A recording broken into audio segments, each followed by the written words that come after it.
मूल यामध्ये पुरुषप्रधान संस्कृतीने जे महिलांना काम दिलं होतं त्यातून बाहेर पडून तुम्ही इथपर्यंत आला.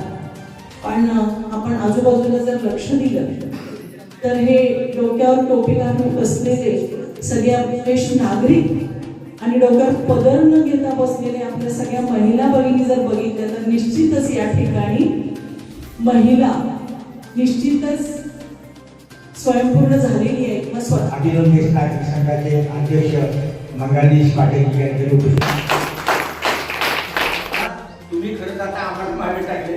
अहो कल्पना चावला कुठं सुनीता विलियम्स मध्ये गेल्यावर म्हणजे अंतराळयानामध्ये पंतप्रधान कोण इंदिरा गांधी या श्रीलंकेच्या मुख्यमंत्री कोण तुम्हाला केवळ आणि केवळ आणि म्हणून तिचा फोटो खरंच असावा काय म्हणून तुम्ही ठरवा.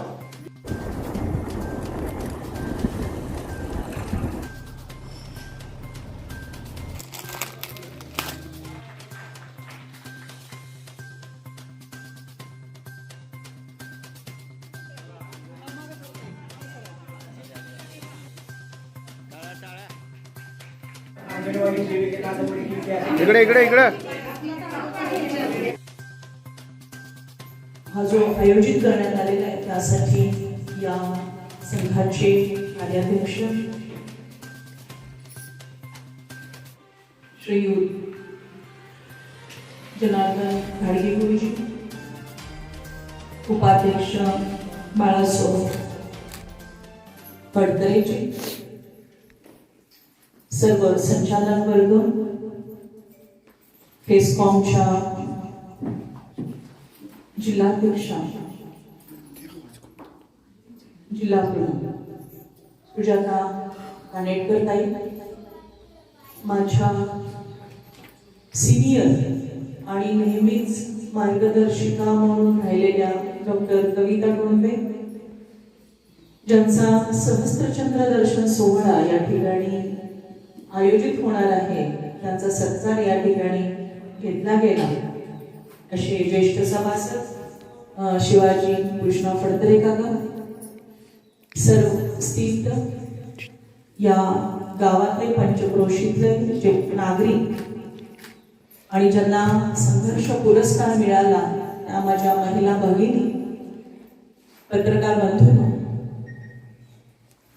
मंदिराच्या दारातून आत प्रवेश केल्यानंतर ज्येष्ठांचं दर्शन झाल्यानंतर मला आपसुकच माझ्या वडिलांची आठवण आली.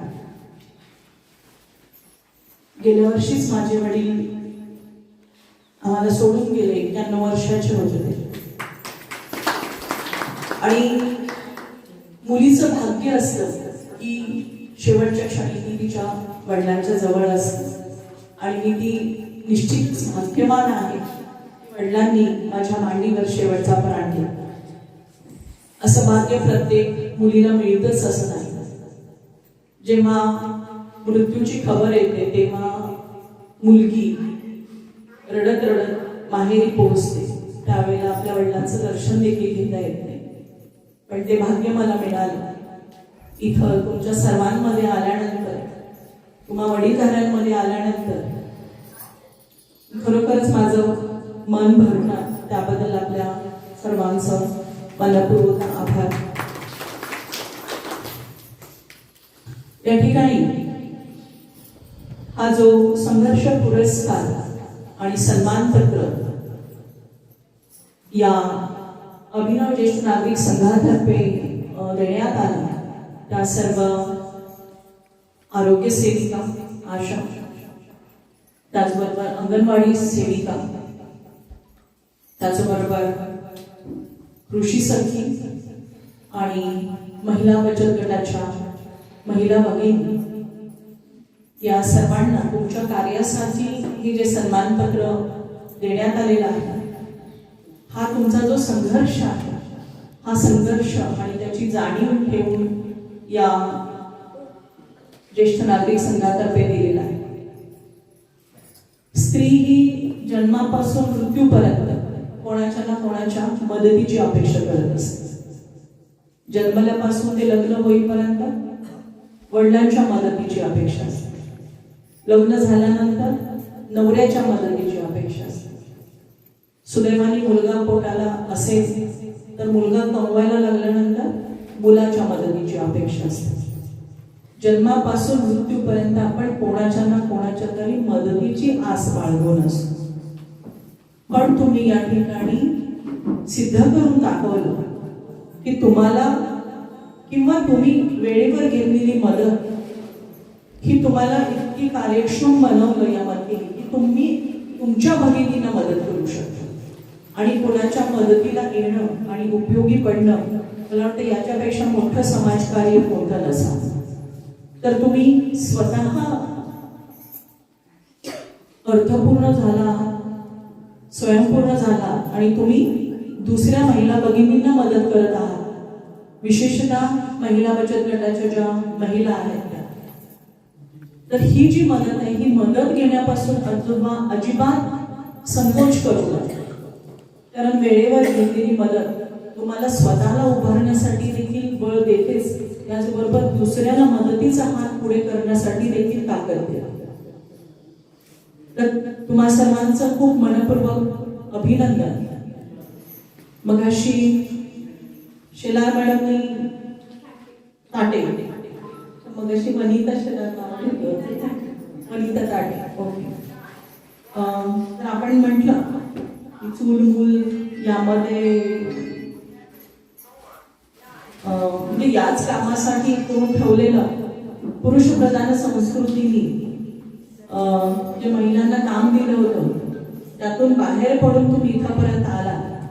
पण आपण आजूबाजूला जर लक्ष दिलं तर हे डोक्यावर टोपी घालून बसलेले सगळे आपले ज्येष्ठ नागरिक आणि डोक्यावर पदर न घेता बसलेले आपल्या सगळ्या महिला भगिनी जर बघितल्या तर निश्चितच या ठिकाणी महिला निश्चितच स्वयंपूर्ण झालेली आहे किंवा स्वतःला ओळखू लागलेली आहे, स्वतःला सिद्ध करू लागलेली आहे. लक्षात आहे.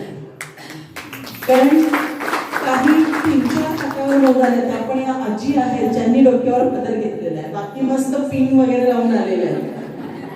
तर हे महिलेच्या समृद्धीचं किंवा आपण जे एम्पॉवरमेंट म्हणतो, विमेन एम्पॉवरमेंट, याचंच प्रतीक असावं असं मला वाटतं. आणि निश्चितच हे स्वागतार्ह आहे. पण या ठिकाणी मला एक गोष्ट सांगावीशी वाटते. आपण इथे वडील देखील आहात आणि आई देखील आहात. मुलगी निश्चितच प्रत्येक पित्याची राजकुमारी असते, वडिलांच्या ती जवळ असते, पण त्याच वेळेला ती प्रत्येक आईची योद्धा असते. त्या स्त्रीला आपण जे काही स्वप्न बघितलेलं आहे ते जे पूर्ण करू शकलो नाही ते ती तिच्या मुलीमध्ये बघत असते. तिला वाटत असतं की आपण काही करू शकलो नाही ते माझ्या मुलीने करावं. कुणाला वाटत असतं की आपल्याला पण अधिकारी बनायचं होतं, बनवू नाही शकलो, पण ते स्वप्न ती त्या मुलीमध्ये बघतात. त्यामुळे ती मुलगी त्या आईची योद्धा असते आणि या योद्ध्याला किती शस्त्र द्यायची, किती बलवान बनवायचं हे सगळं तुमच्या हातात. त्यामुळे परमेश्वर कृपेने आपल्या पोटी जर मुली जन्माला आल्या असतील तर निश्चितच तुम्ही भाग्यवान आहात. आणि त्यांना स्वतःच्या पायावर उभं करण्यासाठी तुम्ही निश्चितपणे प्रयत्न करणं फार गरजेचं आहे. आणि ही सायकल इथंच नाही थांबत, ही पिढ्यानी पिढ्या हे चक्र सुरू राहणार आहे. आणि जोपर्यंत तुम्ही ह्या गोष्टींची जाणीव स्वतःमध्ये करून देत नाही तोपर्यंत तुम्ही तिला येणाऱ्या कोणत्याही अडथळ्यामध्ये आपल्याच घरच्या पुरुषांच्या विरुद्ध उभं राहण्यासाठी देखील तुम्ही दिलं पाहिजे. तिच्या स्वप्नांना बळ दिलं पाहिजे. तिची स्वप्न अस्तित्वात आणण्यासाठी तुम्ही देखील संघर्ष करणं आवश्यक आहे असं मला वाटतं. या ठिकाणी मला अशी मत व्यक्त करताना सांगितलं की फेस्कॉमनी या अभिनव ज्येष्ठ नागरिक संघाला जे काही प्रमाणपत्र दिलेलं आहे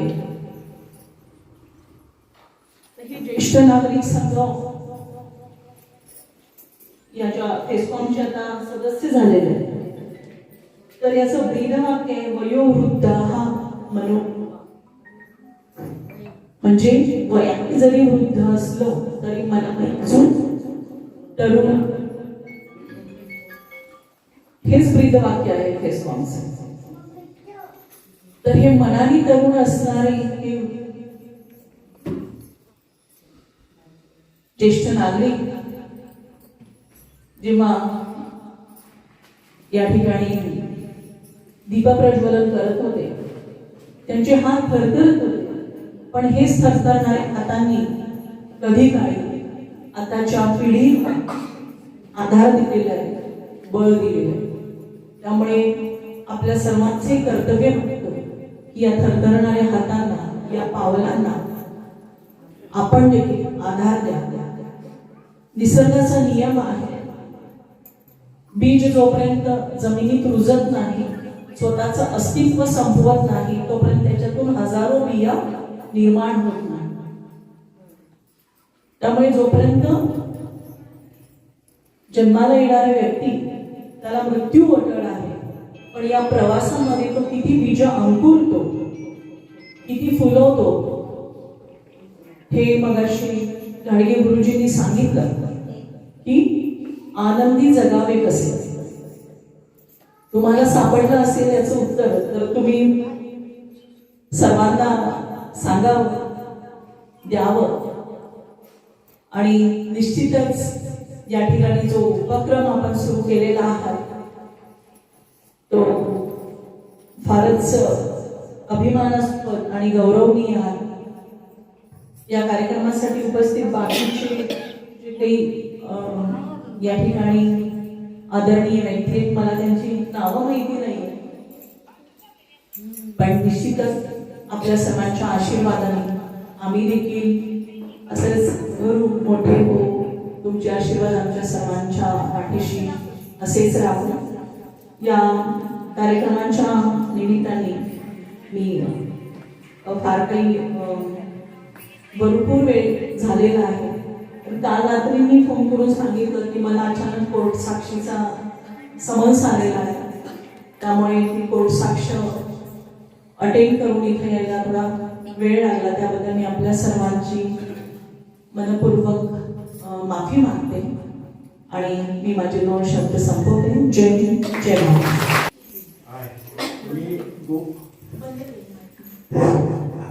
खरं तर गोपनीय मला रात्री फोन करून माझी कल्पना दिली, पण मी गोपनीयता केवळ पाहिजे कुणाला सांगितलं, पत्रकारांना सांगितलं. तुम्ही वेळेवर येणाऱ्या कोर्टाचं काम कसं असतं मला माहिती आहे, त्यामुळे मी गोपनीयता पाहिली. कारण माझी एक कळकळ होती की तुम्ही यावं उशीर आले तरी चालेल. आणि मी गोपनीयता आता उघडी केल्यामुळे मी सांगून टाकतो, मला हे रात्री 10:30 वाजता कळलं होतं, मी तसं सुद्धा ठेवलं. खरं तर मी आता एकाच मिनिटात आभार मानतो आणि सर्वांनी विनंती होतो, अल्पोपहार या ठिकाणी जेवणामध्ये आणलेला आहे, ताजा मेवा म्हणून काय करून घेतलेला आहे. सर्वांनाच जागेवर मिळेल. मॅडम बाहेर गेल्यानंतर कुठेही जागा सोडायची आहे, त्यांच्या गाडीमध्ये आम्ही आपला तो प्रसाद पोहोचवलेला आहे. त्यामुळे त्यांना आता आम्ही पाहुणचार करण्याच्या मंडळीत वेळ घालवणार नाही, त्यांना जायचंय. अल्पोपहार आपल्याला जागेवर मिळेल. आणि मी एका वाक्याचाच आभार मानतो की या ठिकाणी खरं तर डॉक्टर असताना रुग्णांची सेवा करायचं सोडून पोलीस दलाच्या सेवेमध्ये येऊन त्यांनी सदरक्षणाय खलनिग्रहणाय या जनतेकडे शांतता व्यवस्था निर्माण करण्याचं शिवधनुष्य पटकन आहे. त्यांना आपल्या आवाज शुभेच्छा आहेत. आणि जानूबाई त्यांना आयटी केल्याची बातमी आम्हाला पेपरमध्ये वाचायला मिळाली आणि एक संचालक